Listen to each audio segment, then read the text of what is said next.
Welcome back to PreciseAlgorithmTrading.com. It is Wednesday, May 29th, 2024, and I'm going to do a quick review here. I'm not even going to go through the existing or the uh, all the different trades. I'm just going to look at these are our automated trading systems. They're all down today, not drastically, just down. Still down a little bit. This one's down. Reminder that this is our modified version that has an $8,000 drawdown, so this is in the ballpark of one of these, and I should be expecting a pullback to the upside anytime. And then this is the old version that's still down, so they're all down.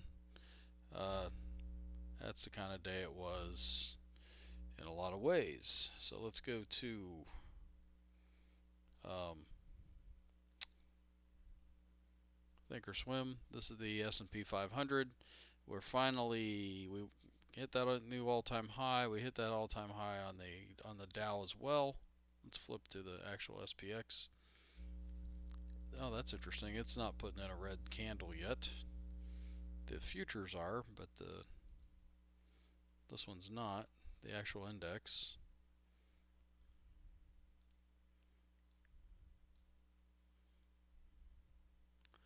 So, but in any case, I think we are vulnerable in this pullback.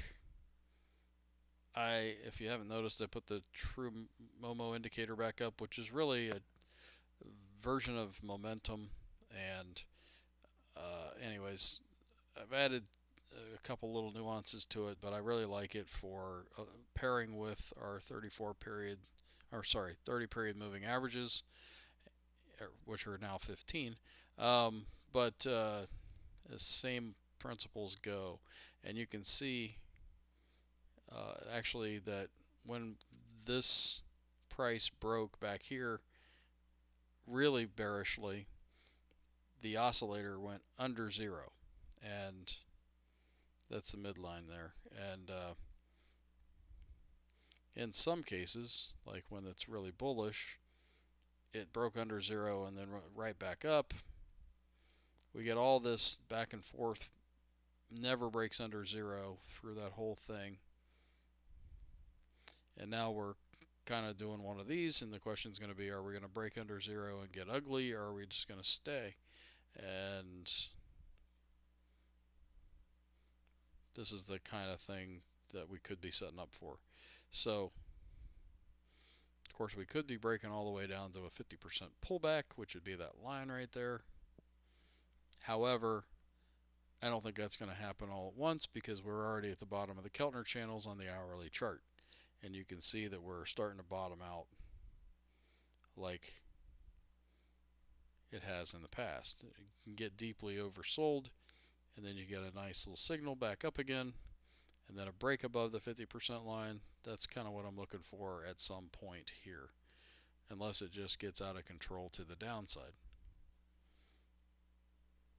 All right, that was the S&P, which was down 39 points today. This is the Dow, which is already, well, we've broken the 50% line now, so that's a giant deal. We made it all the way to 40,000 and we've given most of it back. So now we are below the Keltner channels on the daily chart.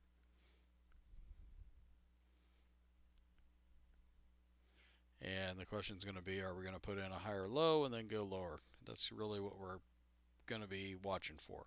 So a bounce back anytime now makes sense. It's also May 29th. We have 31 days in May. So Friday will be the 31st. And then I don't know if you've noticed, but there's a lot of times we get a bounce at the beginning of the month. I think I've talked about that before. That just seems to be something that's just, I don't know if it's the funds or whatever's going on, but there's typically a bounce in the first couple days of the month when you turn the corner, turn the calendar. Um, that would coincide. That would make sense. Uh, for probably a bounce back up to the 50% line here. If we blow past the 50% and the 618, I would expect this thing to go back, you know, and make new all-time highs. If we come up to the 618 and fail, then I'm looking for a deeper pullback. Um, the so the Dow was down 411 points, or 1.06% today. We do have a crossover to the downside on the oscillator, and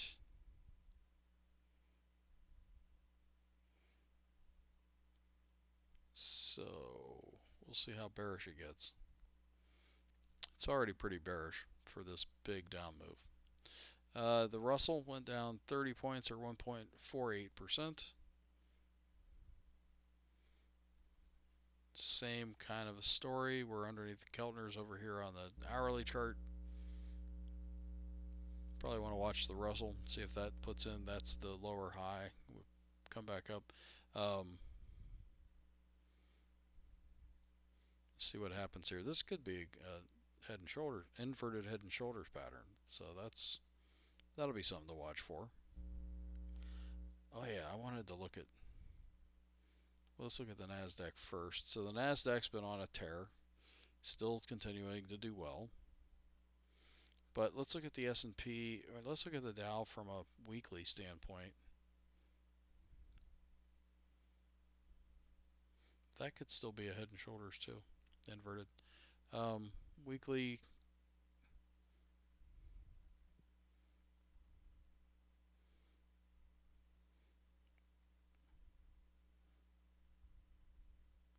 Yeah, it's all looking pretty. That's a one heck of a move higher, and so we have not hit the 1272 extension,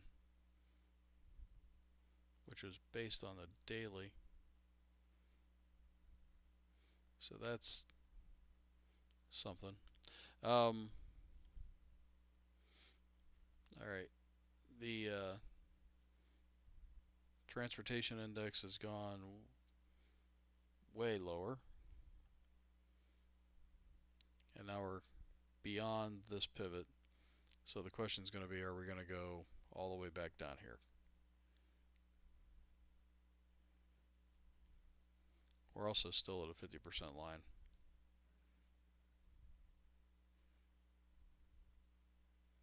Of that move. So, all right. Oil broke that trend line yesterday, pulled back hard today. I bought a partial position just to be transparent. I'm not saying you should. My stop's right here.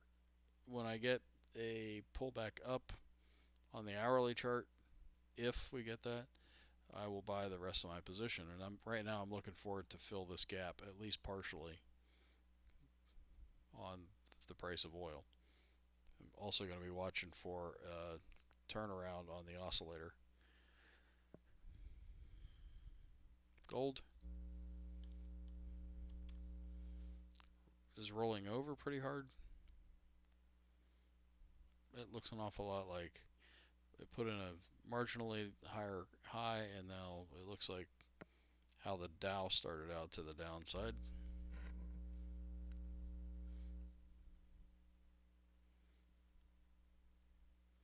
Coin did that breakout, and now it's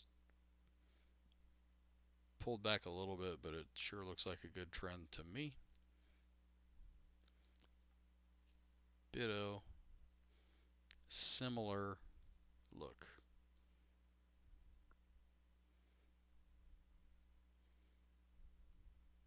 All right, that's enough of the markets, and let's go look at. So here's the True Market Insiders from Investors Intelligence. This thing, the big NYSE percent bull trend, actually went down a little bit today. Looking for this to really get some. We're either going to get a point and figure buy signal, or it's going to roll over into a new column of O's. But we got a little ways to go unless it all just gives it up like in one fell swoop. So that's the thing to watch for, is really for the intermediate direction, um, or the not real long term but not real short term direction of the market. And May 15th was when this thing flipped back to a column of X's. So we've only been there for a little over a week and a half. And then the faster percent, bullish percent indexes, let's look at those and wrap this up. A new O on the industrials, down 4.76%. The NYA down 3.13%. The transportation index all the way down to, so it's down 18.18%.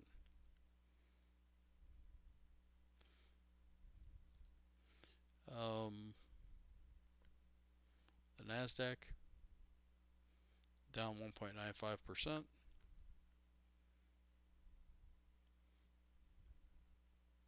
The S&P is a new column of O's, minus 7.06%.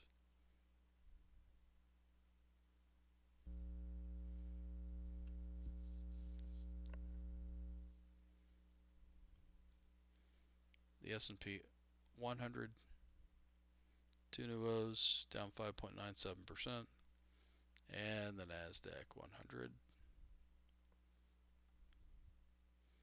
tacked on two new O's today, minus 5.45%. So that's the weakness that we're seeing. At any minute now, I'm expecting to see a bounce. So can we get that bounce into the weekend, or do we think it's going to be next week? Well, the calendar says it's going to be next week, but anything could happen. And you saw some oversold signals on the broader markets. I guess I didn't do this. /ES.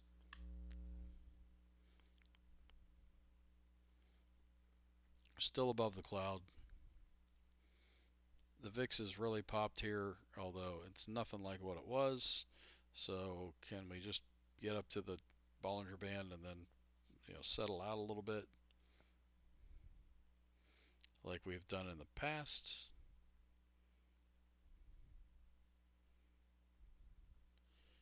Who knows? And this has all been rolled over pretty hard, and it should be getting extended at this point.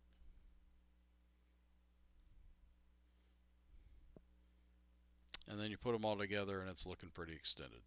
So, however, we are underneath the zero line here on the oscillator, so I'm going to be watching for where it starts to turn. And until next time, take care, guys. Hold on tight. I know the markets are hard to deal with when they're like this, but one of these days it'll all turn around and it'll probably stay there for a while. So, talk to you next time.